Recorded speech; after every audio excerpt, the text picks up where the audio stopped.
बघा, तर यामध्ये काय दिलेलं आहे? सबस्टन्स आणि त्याचा रिफ्रॅक्टिव्ह इंडेक्स. सबस्टन्स, त्याचा रिफ्रॅक्टिव्ह इंडेक्स, सबस्टन्स आणि त्याचा रिफ्रॅक्टिव्ह इंडेक्स. आता हा टेबल पाठांतर कसा करायचा? तर बघा, एअरसाठी काय रिफ्रॅक्टिव्ह इंडेक्स आहे? तर 1.003. ओके. एअरसाठी काय रिफ्रॅक्टिव्ह इंडेक्स आहे? 1.003. बघा, यामध्ये कॉमन गोष्ट अशी आहे, की सर्वांची रिफ्रॅक्टिव्ह इंडेक्स हे 1.1 या पद्धतीने दिलेले आहेत. ठीक आहे. तर कसं लक्षात ठेवायचं? जसं बघा, एअरचा रिफ्रॅक्टिव्ह इंडेक्स सेपरेट लक्षात ठेवा तुम्ही 1.003. आईसचा रिफ्रॅक्टिव्ह इंडेक्स आहे 1.31. वॉटरचा रिफ्रॅक्टिव्ह इंडेक्स आहे 1.33. त्याच्यानंतर अल्कोहोलचा रिफ्रॅक्टिव्ह इंडेक्स आहे 1.36. केरोसिनचा रिफ्रॅक्टिव्ह इंडेक्स आहे 1.39. आता बघा, एक गोष्ट तुम्हाला लक्षात येईल यामध्ये, की यामध्ये बघा 3-3चा डिफरन्स दिसते तुम्हाला बाहेर.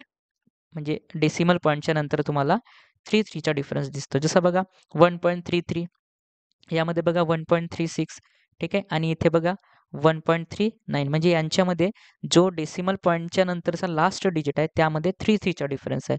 तर वॉटर, अल्कोहोल आणि केरोसिन या तिघांचा रिफ्रॅक्टिव्ह इंडेक्स तुम्हाला क्रमाने लक्षात राहू शकतो. वॉटरचा रिफ्रॅक्टिव्ह इंडेक्स 1.33, त्यानंतर अल्कोहोलचा रिफ्रॅक्टिव्ह इंडेक्स 1.36, त्याचबरोबर केरोसिनचा रिफ्रॅक्टिव्ह इंडेक्स आहे 1.39.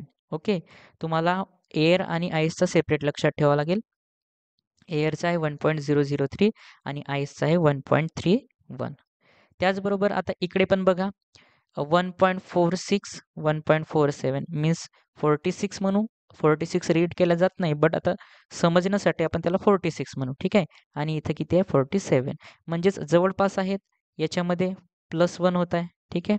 म्हणजेच फ्युज्ड क्वार्ट्सचा जो आहे रिफ्रॅक्टिव्ह इंडेक्स तो आहे 1.46 आणि टर्पेंटाईन ऑइलचा जो आहे तो आहे 1.47. ठीक आहे. 1.46, 1.47 असेच जे जवळपासचे आहेत ते तुम्हाला लक्षात ठेवायचे आहेत पार्टिशन करून. जसं वॉटर, अल्कोहोल आणि केरोसिनला सोबत लक्षात ठेवायचं. त्यानंतर फ्युज्ड क्वार्ट्स आणि टर्पेंटाईन ऑइलचा सोबत लक्षात ठेवायचे. त्याचबरोबर बघा, बेन्झीन आहे, क्राउन ग्लास आहे आणि रॉक सॉल्ट आहे.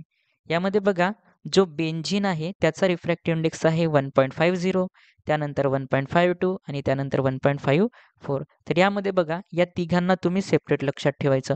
बेन्झीन, क्राउन ग्लास आणि रॉक सॉल्टला. रॉक सॉल्टला. ठीक आहे. तर यामध्ये बघा, बेन्झीन आहे 1.50, क्राउन ग्लास आहे 1.52 आणि रॉक सॉल्ट आहे 1.54. ठीक आहे. या तिघांना तुम्ही सेपरेट लक्षात ठेवायचं. त्यानंतर बघा, कार्बन डायसल्फाइड त्याचबरोबर डेन्स फ्लिंट ग्लास यांचा पण रिफ्रॅक्टिव्ह इंडेक्स जवळपास आहे 1.63, 1.66. इथे पण 3चा डिफरन्स आहे. ठीक आहे.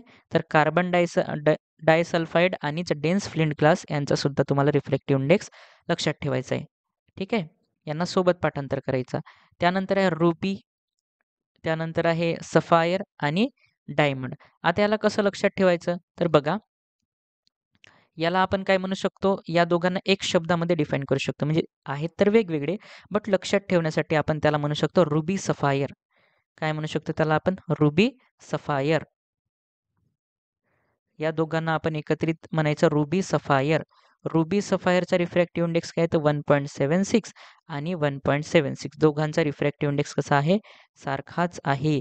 रुबीचा 1.76 आणि सफायरचा सुद्धा 1.76. म्हणजे हा तुम्हाला पाठांतर करायला इझी जाईल. कसा आहे? 1.76, 1.76 रुबी सफायर. डायमंडचा बघा हा एकदमच डिफरंट आहे. हा 2 पॉइंट आहे. बाकी सर्व जे रिफ्रॅक्टिव्ह इंडेक्स आहेत ते 1.1 पॉईंटमध्ये आहेत आणि डायमंडचा रिफ्रॅक्टिव्ह इंडेक्स हा 2.42 आहे. डायमंडचा रिफ्रॅक्टिव्ह इंडेक्स किती आहे? 2.42. ठीक आहे. तर अशा पद्धतीने तुम्हाला हे रिफ्रॅक्टिव्ह इंडेक्स पाठांतर करायचे आहेत. इम्पॉर्टंट आहेत. पेपरमध्ये तुम्हाला आतापर्यंत एअरचा रिफ्रॅक्टिव्ह इंडेक्स विचारण्यात आलेला आहे आणि वॉटरचा सुद्धा रिफ्रॅक्टिव्ह इंडेक्स विचारण्यात आलेला